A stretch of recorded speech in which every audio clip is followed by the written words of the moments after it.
Hello everyone, কেমন আছো তোমরা সবাই? আশা করছি সবাই খুব ভালো আছো এবং সুস্থ আছো। আমরাও খুব ভালো আছি। আজ আমি তোমাদের সাথে যে ভিডিওটি শেয়ার করছি সেই ভিডিওটি আমি ভাইফোঁটার আগের দিন করেছিলাম। কয়েকদিন মাঝখানে ভিডিও দেওয়া হয়ে ওঠেনি বিভিন্ন কারণে।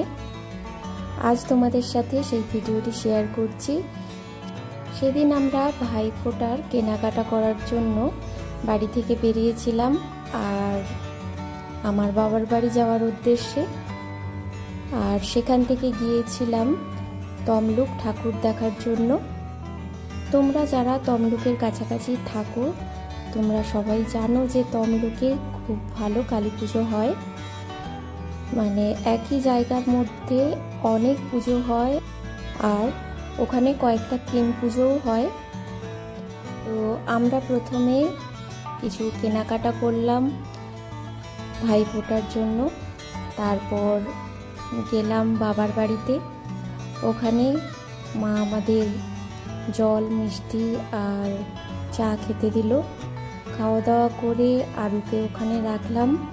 আরু ওর মামার সাথে খেলা করছিল। ও আমাদের সাথে ঠাকুর দেখতে যাবে না বলছিল, তাই ওর মামা বাড়িতেই ওকে রেখে আমরা চলে গেলাম তমলুক ঠাকুর দেখার জন্য।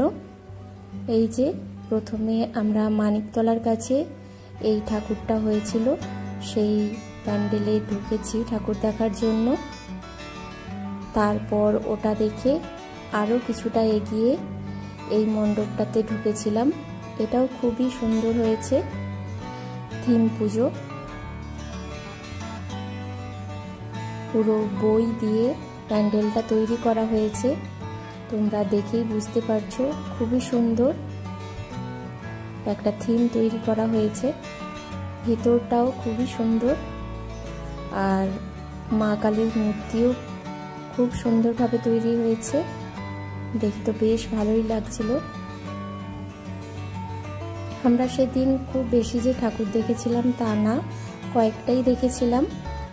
ওই রোড সাইডে যতগুলো,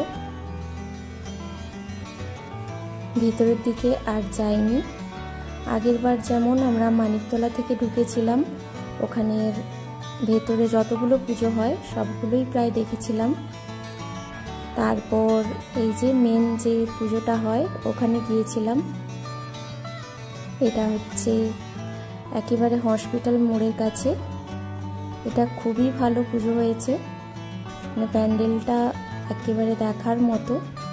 এখানে তো পুরো লাইন দিয়ে ঢুকতে হচ্ছিল যেহেতু এটা একটা থিম পুজো। আর মণ্ডপটা দেখলে বুঝতেই পারবে যে এটা কেদারনাথ যে মন্দির সেই মন্দিরের মতো করে মণ্ডপটা তৈরি করা হয়েছে, মানে ভীষণই সুন্দর।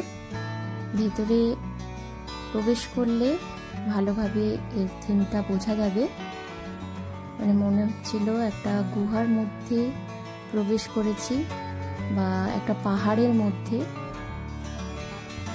আর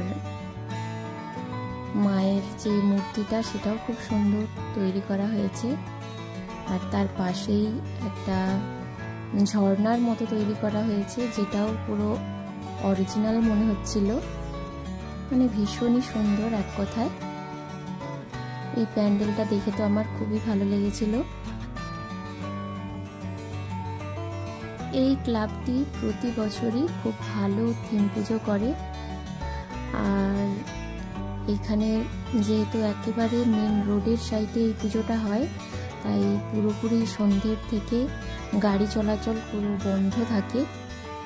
আমরাও প্রায় অনেকটাই হেঁটে এই ঠাকুরটা দেখতে গেলাম।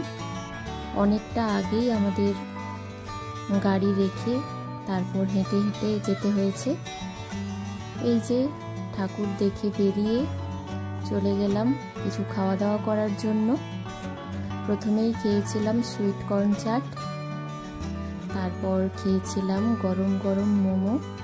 দুটোই খুবই ভালো ছিল, টেস্টি ছিল। ওই যে প্যান্ডেলটা দেখলে তার সামনেই এই ফুড স্টলগুলো সব বসেছে পরপর, অনেক দোকান।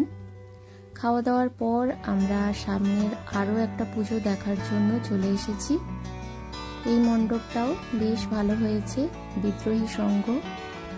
এটাও হসপিটাল মোড়েই একেবারে। এটা দেখার পর আমরা বাড়ি ফিরে গিয়েছিলাম। এখান থেকে আর একটু ভেতরে গেলে, মানে হসপিটাল মোড় থেকে আরেকটু ভেতরে গেলে আরও একটা খুবই সুন্দর প্যান্ডেল হয়, পুজো হয়, মানে সেটাও থিম পুজো হয়। সেটাতে আমরা আর গেলাম না, অনেকটাই হেঁটে যেতে হয়। তাই যেহেতু বাইক ঢুকতে দিচ্ছে না, বাইকে করে গেলে হয়তো আমরা যেতাম, যেহেতু বাইক ঢুকতে দেবে না সেখানে, তাই আমরা এই পুজোটা দেখেই আবার হাঁটতে হাঁটতে বাইকের কাছে এলাম, মানে যেখানে বাইক রেখেছিলাম। তারপর বাইকে করে আরোর জন্য একটা খেলনা কিনেছিলাম। তারপরে এই যে বাড়ির উদ্দেশ্যে রওনা দিলাম। আর এটা হলো আমার বাবার বাড়ির পাড়ার পুজো। এই যে মেয়ের জন্য এই খেলনাটা নিয়ে এসেছি, মেয়ে তো খুবই খুশি হয়েছে। ওকে নাচতে দেখেই বুঝতে পারছো, খেলনা পেলেই খুশি।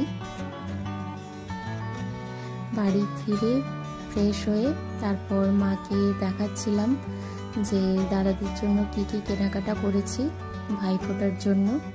চলো তোমাদের সাথেও শেয়ার করি।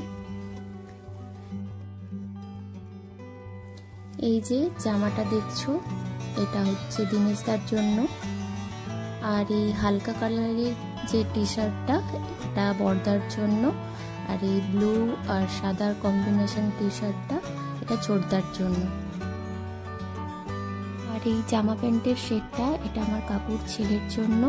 আর ওয়ান পিসটা আমার কাকুর মেয়ের জন্য। তো আমার ভিডিওটি কেমন লাগলো অবশ্যই কমেন্ট করে জানিও। ভালো লাগলে লাইক ও শেয়ার করে দিও। দেখা হচ্ছে নেক্সট ভিডিওতে।